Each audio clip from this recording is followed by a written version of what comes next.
All right, I'm back here with Damian Lillard. Had 31 points tonight against the Los Angeles Lakers. Just talk about your mindset coming into this game on the road here in L.A. I mean, it's obviously a different season for everybody. But, I think it helps that we don't have anything else to do. We come to L.A., everything's shut down. Got a lot of rest last night. We know that they had an extended season, quick turnaround. So we had to come out here and get it done. We knew they would make runs. We knew they would try to be playing fast and transition and play a physical game. We just had to match that. And once we took that first punch and we kept coming and we made it a game, a back-and-forth game, I knew down the stretch we would just have to be the sharper team, and I thought we did that. Yeah, I thought there in the second quarter, Gary Trent Jr. really got going and really hadn't found his rhythm from the bubble this past summer, but really got going there and was a huge lift off the bench. Just talk about his development and his play here tonight. Oh, I mean, the development, has been amazing. Just to watch from his rookie year where he wasn't in the rotation at all. And then the second year he wasn't really playing. And then later on in the season he came on strong. And then in the bubble, obviously, he just exploded, And I think coming into this season, everybody was expecting him to, to be that version of himself. And I think it's a little bit more pressure. It's harder to rise to that occasion when it's expected. So I think he was trying to, he was putting pressure on himself. And I think tonight, it broke through. He pretty much carried us on the offensive end, second quarter and the third quarter. And without him having that type of performance, this could be an easy win for them. And Damian, I got to talk about the defense. I mean, collectively as a unit, you guys came out and were fantastic defensively against a really high-powered offense from the Lakers. Just talk about that being a point of emphasis for your team this season. Well, we've never had an issue with offense. We score the ball every year. We one of the better offensive teams in the league.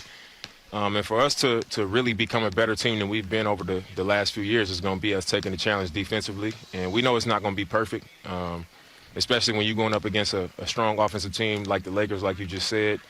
Other teams around the league, strong offensive teams like Denver and Utah and, teams like that, they're going to score, but you can't be discouraged. You can't stop trusting the rest of the defense. You got to just keep coming, keep being physical, keep communicating, and just keep trusting it. And I think we coming into that, and I think that's the challenge that our team is taking. And tonight was definitely a step in the right direction as far as, our defense goes.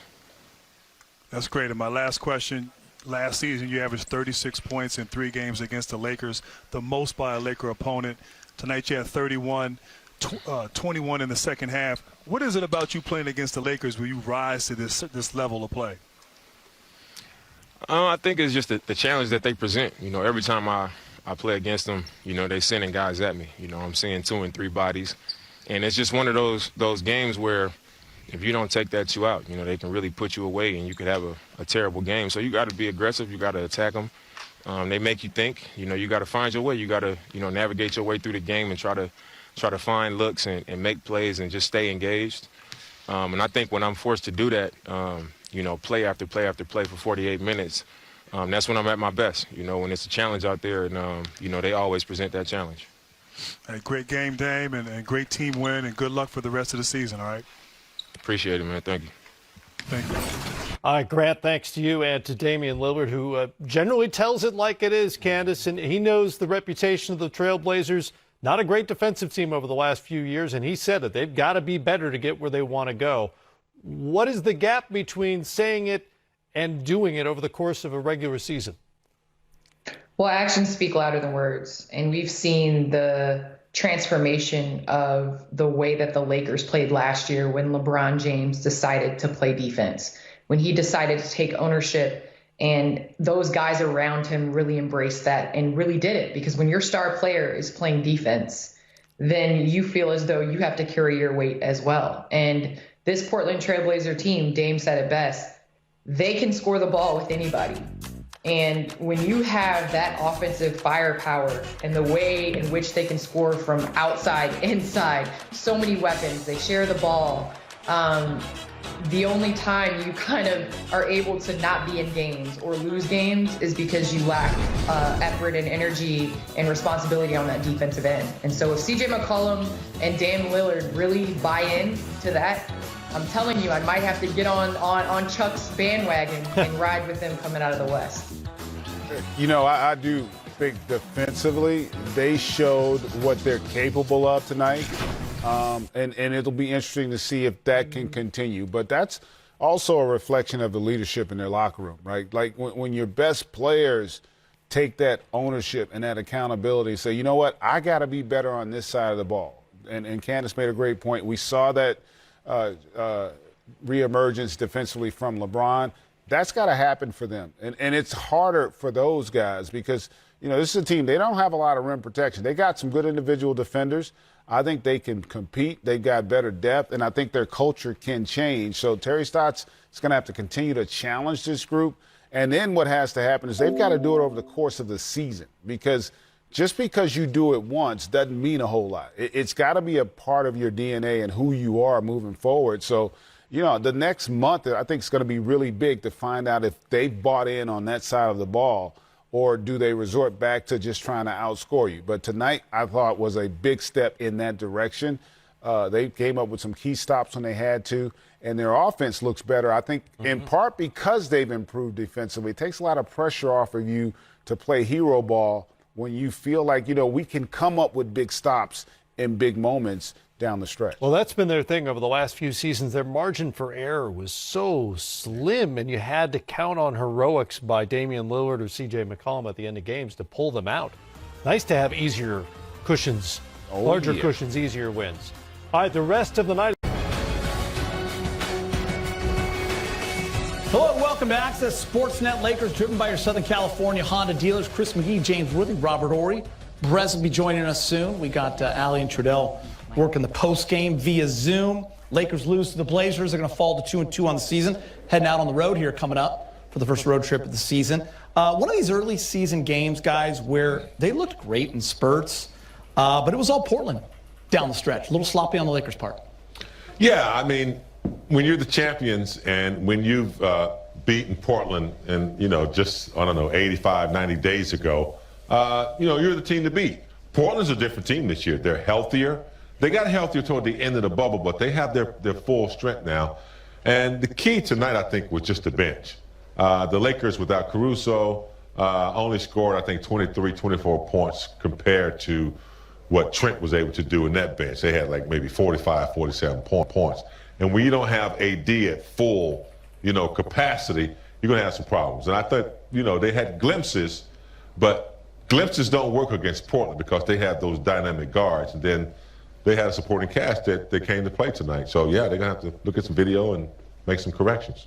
Yeah, the thing about that is they held Damian Lillard in check for that first half. But they held him in check, but they let Trent get away from him. Yeah. And in the second half, Lillard got loose because he was worried about Trent, but Trent was still able to knock down some threes. The three ball really hurt the Lakers tonight. When you have guys like you used to have last season, you could run them off that three-point line. And tonight, AD didn't look like he had the energy, like that calf was kind of bottom, so they weren't able to run Portland off the three-point line and pass, so they was able to knock down more threes. I think you guys bring up great points. Plus 18 from three for Portland. James, you mentioned the bench. The Lakers are number one in the league, but tonight it's 45-23 in favor of Portland. 28 of those are coming from Gary Trent Jr. And you're right, Rob. I mean, Dame kind of smelled it in that fourth quarter. Trent got him there, and he's one of the best closers in the game for a reason. You look at those three guards, CJ, Dame, and Gary Trent Jr. They had 15 threes between them. Trent Jr. had 7 tonight. And I got to tell you, Norkic didn't score a lot of points, but he was key. He had some big buckets. Down the stretch, he got some layups. So they played well, better than the Lakers down the stretch. Before you get in there, Rob, because you mentioned Nurkic. Nurkic had 12 rebounds. Cantor had 14. That's 26 rebounds between their two bigs. Yeah, but that's how it's going to be. When you have guys that you know exactly what they're going to do, I think these guys have been together a long time, even though Cantor has been in and out, but he's been Portland enough. He took them to the playoffs a couple years back. So he knows what those guards are going to do, and they position themselves perfectly for rebounds. And when you have that, that makes it easy. Like, if you look at the Lakers play, everybody's outside the paint. Our biggest guy, Marcus Gasol, outside the paint. So you don't really get that many rebounds. But the way Portland plays, they crash the boards, they drive, they penetrate, they kick. And the bigs know their role. Yeah. When you know your role, it's easy to play the game. Crash the boards and try to get your own shots. Kind of missed Dwight Howard, JaVale McGee tonight. Marcus Gasol is big, but not as active as Dwight, not as physical. So you could see, the difference than last year and this year. Yeah, Marc Gasol only playing 19 minutes, not playing there in the late in the fourth quarter. Listen, defensively, we talked about the Lakers they're going to have to find their way, giving up 33 points in the fourth quarter. They're still trying to figure out their coverages, different combinations. But it starts with the turnovers, too, on the offensive end, James. Some sloppy play. Lakers getting beat in transition. Tonight, 15 turnovers for 18 points for Portland. Yeah, can't allow that to happen with a quick team that gets up and down. I thought Hood played a great game, but the Lakers got to take better care of the basketball. When you're playing against active hands like these guys, they're not big, but they do a good job of collapsing when you drive, deflections, and then they're out doing this. So, yeah, you got to take care of the basketball. Can't turn it over, can't make marginal passes that you think are there, and then before you know it, they're intercepted and going down for buckets. One of the keys I thought in the first half was, okay, they shot 11 free throws in that first half. They only shot 4 in the second half. And if you'd have told me that, I was like, okay, the Lakers played well because they played better defense, but they couldn't stop that three ball like we just talked about. But that's just, you look at this game, it's signs of improvement. There's so much room to improve this early in the season because you look at the connection you look at film, you look at the connection that they're not having with Montrez. Montrez is a guy who's been averaging almost 20 points a game.